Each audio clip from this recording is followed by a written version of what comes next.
All right, so welcome back, and this is the Steps to Serenity podcast, the OK Brnie show. Thanks for joining us, and we're about not drinking alcohol and service. OK is here, What's up, everybody? Good to be back. and we're here in our nice picture. We're not really in this picture, but it's a cool picture, so we're gonna leave that up there. We can pretend it's my happy place. Yeah, it's serene, and Serene. this is a Steps to Serenity podcast. All right. So if okay, yeah. So welcome back. We're gonna do start a new topic today, but to recap last topic, it was really cool. If you didn't tune in, it was about some four easy things that you can do every day to help get you closer to serenity. Some steps. And what were those? All right. So those were 4 actions that we take on a daily basis to stay even keel, and those 4 actions are prayer, meditation, service, and self-examination. And again, we do those on a daily basis. Like Brnie said, those are simple actions, but simple actions for complicated people like us. Yeah, yeah. I was really conscious, self-awareness, being conscious. I was more conscious this week, and I focused on that. When I was more self-aware, and I did meditate more. And thank you so much. And we were talking about. He was talking about We were talking about meditating in the morning. You were saying that you'd like to meditate. Yeah, I like to meditate in the morning. I do. I start out with my prayer soon after I wake up, and then I move on, to meditation, which for me involves jogging, maybe some other exercise as well. And then, service can be done many times throughout the day. Could be anything like we talked about, from taking the shopping carts back to the front of the grocery store, to helping a perfect stranger, to helping family members, attending 12-step meetings, all that kind of stuff is service. Helps you get out of yourself, and helps you stay present. And then at the end of the day, or in the evening, in my case, I do a written inventory where I look at myself in the context of selfishness, dishonesty, resentment, and fear. That's great, and that's really helpful for the self-awareness part. So yeah, today we're going to talk about something a little bit different. Today we're jumping to We're jumping to step 2. step 2, Yeah, step 1 we covered in the first episode. powerlessness. We talked about powerlessness. We admitted we were powerless over alcohol, that our lives had Acceptance. become unmanageable. I accepted that I was a drunk. I was an alcoholic. Yeah, and acceptance is, as it says in certain literature, acceptance is the answer to all my problems today. It doesn't mean that I have to like it. I mean, as a matter of fact, Ain't that's that the truth? a big confusion that I had in the beginning. I said, it sounds like these people are telling me that I have to like what's going on, and absolutely not. I don't have to like it. Yeah. But it basically means that it is what it is, and Yeah. I'm okay with that. A buddy of mine said that life doesn't get better when we stop drinking, but we get better. That's right. I mean, a program of recovery, a 12-step program, doesn't guarantee that the outside things are going to get better. They very well may, as time goes on, sometimes quickly, sometimes slowly. But they always materialize if we work for them. That's right. That's from the book. That's right. But what it does guarantee is that we are going to get better if we continue to work a program. Yeah. And we are going to learn how to handle things better, So you might have heard so many times through all these other programs and this recovery stuff and steps. What steps are we talking about? Well, there's 12 specific steps in this program, and step 1, like we said, was acceptance. This week we're talking about step 2. That's right. That's right. And if I may be so bold as to say that the entire thing, life, recovery, all of it, All 12 steps. has an acceptance Oh, wow, yeah. foundation, if you will, right? Yeah, for sure. And when I should also be clear that Brnie and I didn't come up with these 12 steps. Nope. These have been around long before we were ever even a glimpse in God's eye. Bill W. That's right. Ever heard of Bill W? Bill Wilson? Yeah. You might have heard about Bill Wilson. When you're on a cruise, They say, "Are you a friend of Bill W?" when you're looking for the meeting. Yeah. And on a cruise. Yeah, But, that's right. Yeah. That's So right. Bill W started 12 steps. Well, there's a lot to it. We're not going to get into the history too much right now. Yeah. Maybe we can have an episode with some of our friends that know the history. Yeah. But there's 12 steps, and it was in the 40s and the 50s. So a couple of drunks helping each other stay Actually, sober. in the 30s. They started in the 30s. 30. Yeah, thank you. Yeah. World War One, right? He came back from World War One. He was And a he veteran. couldn't stop drinking. And yeah, he was a veteran, a stockbroker. You know, he worked on Wall Street in New York, and you know, high-powered businessman. Depression stuff. Yeah, depression. You know, the depression. The right? depression and depression. The economic depression. A little bit of both. And he most certainly, self-admittedly, had a problem with alcohol. Couldn't stop drinking. And he is one of the co-founders of this program Yeah. that we we base this on. Yeah. And we're not necessarily naming the program specifically because we're trying to stay, we're trying Anonymous. to adhere. We're definitely staying anonymous because that's a premise. But we're trying to adhere to traditions. That's right. We'd be more than happy if anybody needs to message us in the comments. We'd be more than happy to give you some guidance as to where you could find these meetings in your area. Yeah. You know? Yeah, but and the steps. I mean, we may even post them, but specifically this. So the first step is that we can't drink, no matter what. We are powerless over alcohol. My life has become unmanageable. We looked into it a little bit deeper, and we saw, yes, I'm powerless over everything. It's a disease of the mind. It's not just about drinking. It's about thinking. It's about doing the right thing. I need a way to fix this. I came to believe a power greater than myself. Doesn't necessarily have to be religious. Doesn't necessarily have to be whatever. I call my higher power God. As do I. Yeah, a lot of people call it different things. Doesn't matter.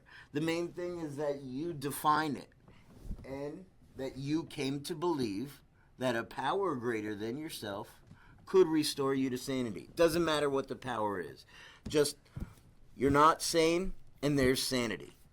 That's absolutely right, Brnie. I mean, it's been said to me that, as you just said, this is a disease of how we think and how we act, and alcohol was what we use as the solution. But if I pretend to be able to fix my defective mind with my defective mind, that's the true definition of insanity. I can't expect to just think my way into good action. I have to act into good thinking. And that's one of the later steps, right? But it applies to this as well. Yeah. So came to believe that a power greater than ourselves could restore us to sanity. And that, in my experience, thank you, that means that I don't have to necessarily acknowledge what the name of my higher power is, but I have to be willing to concede that there is something greater than myself. Exactly. There was a time in my life when I first got sober, when I had a higher power. It didn't go by the same name that I call my higher power now. It doesn't go by the same face. It's not the same higher, to me, in my head. This is all me.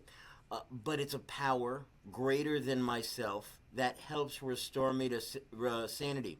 I talked about it before. I don't know if you guys have heard, but it's kind of like, how would you feel if your grandmother was watching you? All the things that you would do alone, in public. Would you, if your grandmother saw you driving, she was in the passenger seat, would you curse at the guy as much in the front as you did if your grandmother was with you? Would you necessarily take that turn as fast as you did if your grandmother was in the car with you? So that's kind of like my higher power. When I was younger, it was someone who I lost. Yeah. I mean, my higher power, going back to it, I choose, and it is a choice. I choose to call my higher power God, right? I was brought up in a Catholic household, went to Catholic schools, was an altar boy, the whole 9 yards. But I distanced myself from all of that as time went on for various reasons, and never mind the physical part of it being the church and the teachings and the whatnot. I distanced myself from my perception of God at the time, or for my entire life up until I came into this program. My perception of God was that God was a judgmental God, A hating God sometimes. right?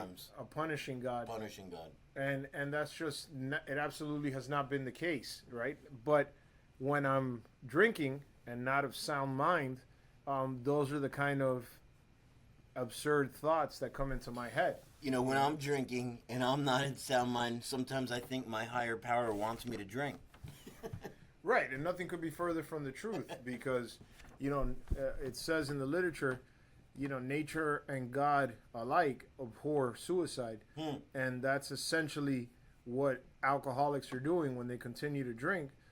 Because going back to what we've said before, make no mistake about it, if you believe you're an alcoholic, which, by the way, the only person that can call you an alcoholic is you. But by that same admission, the only person that can help another alcoholic is another alcoholic. And you can only say when you are completely honest. I can only say when I'm completely honest. I don't have to say I'm an alcoholic, but when I lay my head on my pillow at night, I have more trouble sleeping when I'm not being honest with myself. My life isn't it's not possible to do the things that my higher power wants me to do when I'm not a good person. We were talking about being raised with a different higher power or a different God or a different worship or religion than we're talking about. My God is a loving God. My God is a caring God. Like I said, my God is like my grandmother, nice old grandmother. Cooks and wants you to eat, and you want to make the right decisions, and you believe that this power can bring you back to sanity, and that also kind of ties into the next step, which is making a decision to turn your will and life over to this power, so you can be sane.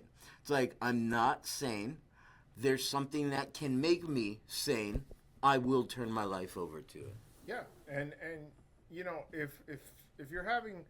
if anybody listening is having a problem because a higher power, God, has been mentioned, understand that you don't have to do anything. All the steps are merely suggestions. They're suggestions that have worked for many millions of people, but at the end of the day, they're just suggestions. So all you really have to do is keep an open mind. Right? Exactly. It says in step 3, we make a decision to turn our will and our lives over to the care of God as we understand them. Could be a him, could be a her. It's God as we understand. That's in the literature. Made a decision to turn our will and our lives over to the care of God as we understood him. That's right. I mean, you basically just have to kind of relax. And if you're saying, well, I don't know how to relax, well, again, keep an open mind. You don't have to you don't even have to go take this all at one time and just believe it all at one time. You may want to, but you may feel that you're incapable. Now, I know for me, when I felt that I was incapable of believing that a power that greater than myself could restore me to sanity, that's because I was exercising contempt prior to investigation. Basically, this worked for a bunch of other people. It's not going to work for me because I'm terminally unique. And I'm not. I'm a garden variety drunk.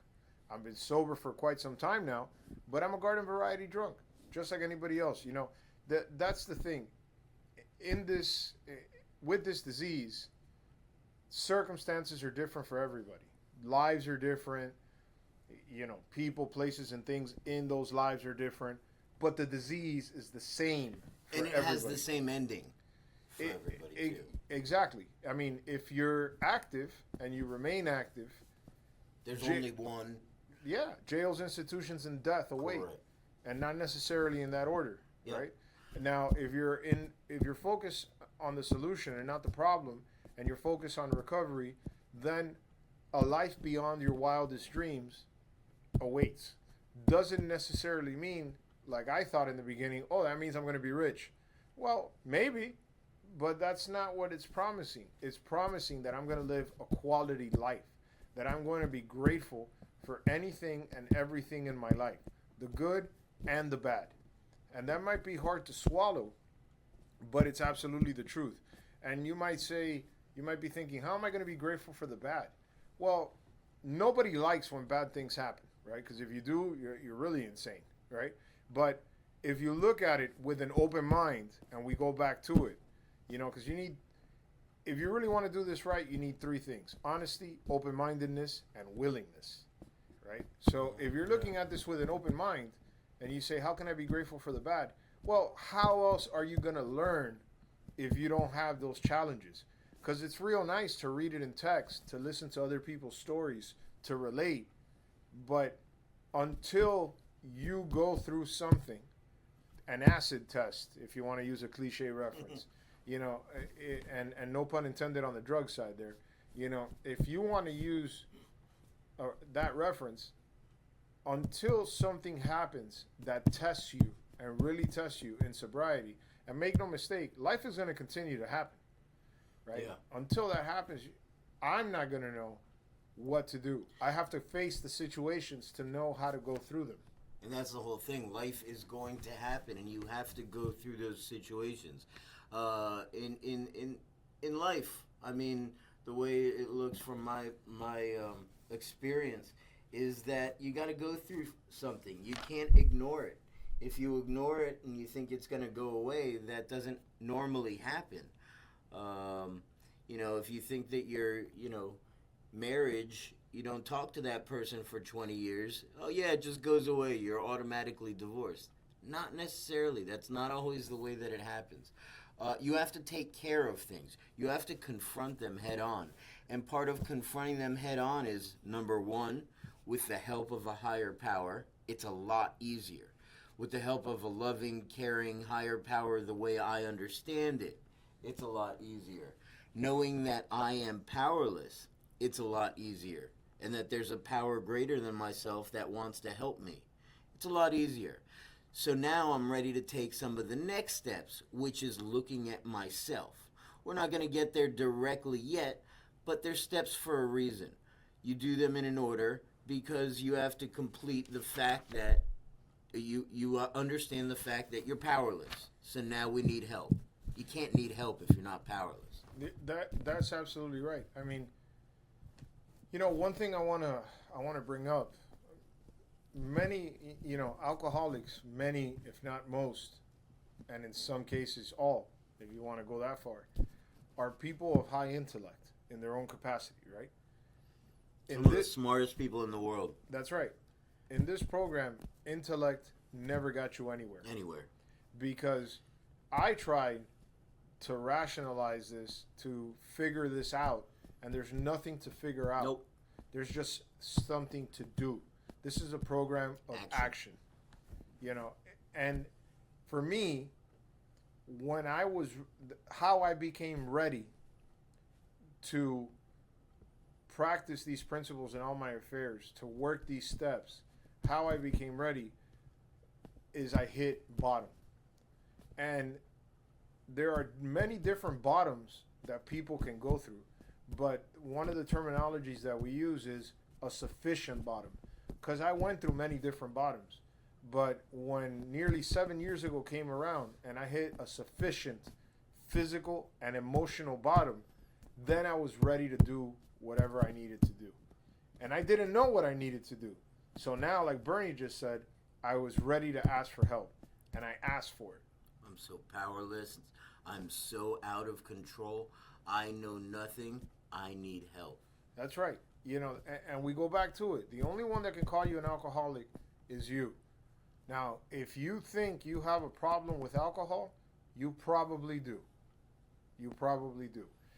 If you find yourself, and this is something I wanted to bring up because I think it's important. If you find yourself that you're the fast drinker, if you find yourself thinking about when you're going to drink, when and where you can drink how you like, if you find yourself upset over the fact that people tell you drink too much. Yeah, you go on a trip and you got to make sure at the airport you can stop at at the bar first. You know, you always have to have a bar around. Well, and you always, if you basically plan your activities, social, otherwise, all of them, because Around alcohol. it's progressive. If you plan it all around alcohol, I think there's something that you have in common with us, and that's that you might be an alcoholic. And we can share about, and we can probably have some guests about our bottom and our lowest, because the bottom is a good summary of the first three steps. You know, when you hit a bottom, you're powerlessness and you need help, and you got to get out of it. And a lot of people say the only way to admit that they're so out of it is to hit that bottom. That's right. Like OK was talking about, and it's a little bit scary, the fact that you hit a bottom, but the good part about it, well, something that I think is comforting, is my bottom isn't as bad as some others. It's always been so much worse. I heard about a guy who woke up out of a blackout from drinking in jail, and they found out that he was waiting to see if the person he hit in the car was going to live. You know, that's a scary story. I don't want that to be my story. No, I agree with you. And there's plenty of people that haven't lost significant others, that haven't lost all their money. Not yet. Nope. Not yet, right? Because they work a program. But it could happen. And there's plenty of people that have worse or less bottoms. That's why the emotional bottom is a big part of it. Now, for me, it was a combination of everything. And that's something we should do, Brnie. We should tell our personal stories, leaving out some things that may identify us, so that people can really relate to us. But, to give you a little piece of mine, you want to talk about insanity, right? I went through several $100,000 in cash in less than 3 years. I was divorced. I became homeless. I mean, a lot of things happened, and they were all a result of the way I was thinking, I was acting, and then finally the way I was drinking to medicate the way that I was thinking and acting, right? So, these things can happen. That's why Brnie says not yet, because you might find yourself listening to us and listening to what I just said and say, well, that hasn't happened to me. That's right, yet. Yeah. Because I didn't think it could happen to me until it did. And when you're not working a program, and when you're not working a program and when you're actively drinking, those yets are very they're more apt to happen. They're more apt to come true. When you're working a program, those yets don't show up as much. I don't have to deal with as much depression, with as much negativity. Every single day I was drinking, it was depressing. There was sadness. There was anger. There was loss. There's some days that I don't have that right now. And that's an amazing miracle. That's absolutely right. Step two, again, you want to maintain an open mind for all of this, right? But especially in the beginning. And you might be thinking, well, I don't have that kind of faith in a higher power. Well, I submit to you that, at least for me, when I didn't have that kind of faith, is because the only faith I had was in myself, because I was my own higher power. I knew best. I knew what to do. I knew what not to do. I. Very ego-centered. Exactly. And this is a program of ego deflation, right? I was in no way interested in what the will of my higher power was for me. No way interested. But I came to a point, I came to a sufficient bottom where I said, okay, let me give this a try. And I don't know what that power greater than myself is right now. When I was working the steps the first time, I don't know what the power greater than myself is, but I'm willing to concede that there is one. Yeah. And that higher power can absolutely restore me to sanity. Now, with that, I'll say this, okay? You'll be restored to sanity. You'll be able to navigate life's challenges if you take the action, if you take the suggestions when working, like in this program with a sponsor, when working through these steps, when doing the things that you don't want to do, which are not bad things, these are good things. When you take the actions and when you take action to work the program, that faith will come. Yeah. One real easy way of explaining it is if we can bring it up again where you're bringing carts in from the shopping, from the grocery store. You're bringing shopping carts in from the parking lot. That's a great way to get out of yourself, out of your head, and to not be an ego. Yeah. I mean, like it says in the literature, many times I prayed kind of like, give me what I want instead of your will be done. Yeah, to pray for The will of your higher will power. of the higher power. That's a tough one. I also had a sponsor that told me if I don't have that willingness to pray for the willingness to have the willingness. It's a little confusing, but say that I don't want to do any of this stuff. Pray for the willingness to want to do this stuff, and eventually with prayer, as humans, the way that it works for me, prayer and meditation just leads me to self-awareness, which helps me get my head clear. Yeah. I mean, you keep bringing up a lot of good stuff.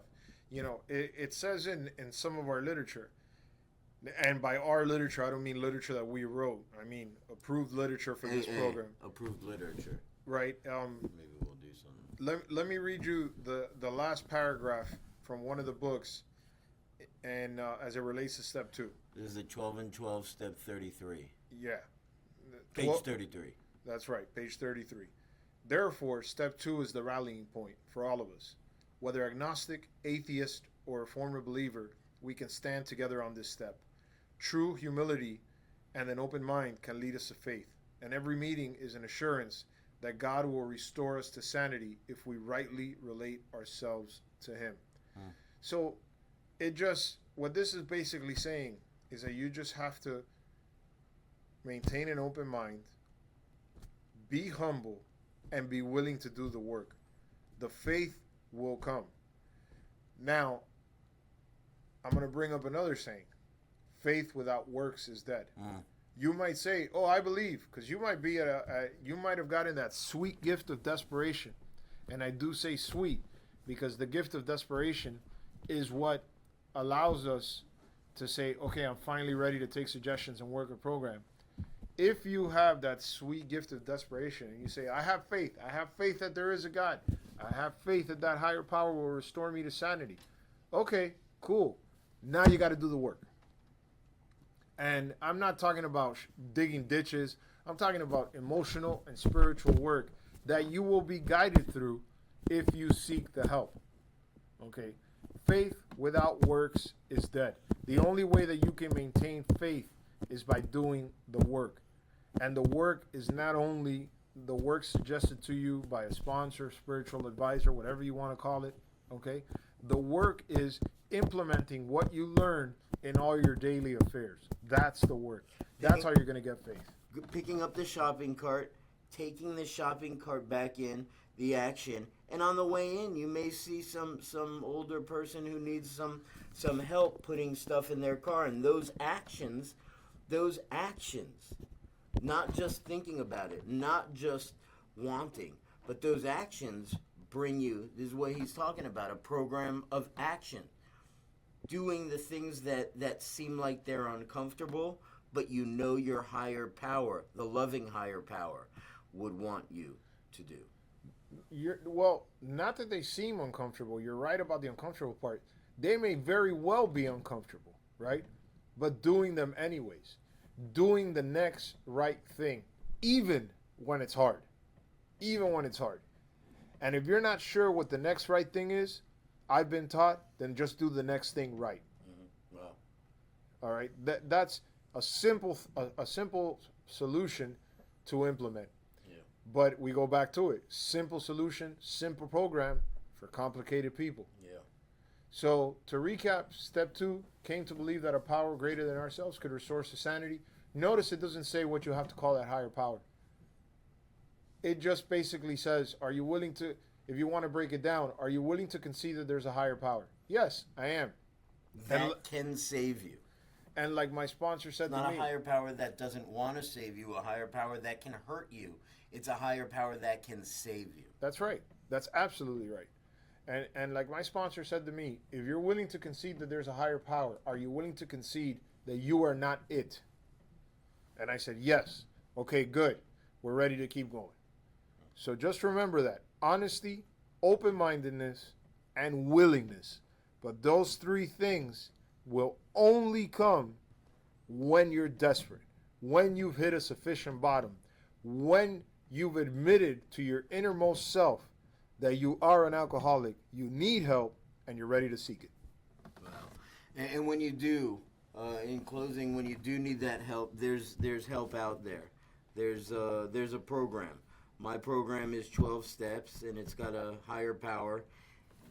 And that higher power restores me to sanity because I'm not sane all the time, and it's a way to get better. It's kind of like a rule book for life, Yeah, that's right. a manual. And just remember, if you seem overwhelmed by some of this, by having to thinking to yourself, "I'm never going to get to drink again. I got to do this. I got to do this all the time for the rest of my life." Absolutely, maybe so, but it's just for today, and it's one day at a time. Thanks. Tune in next time.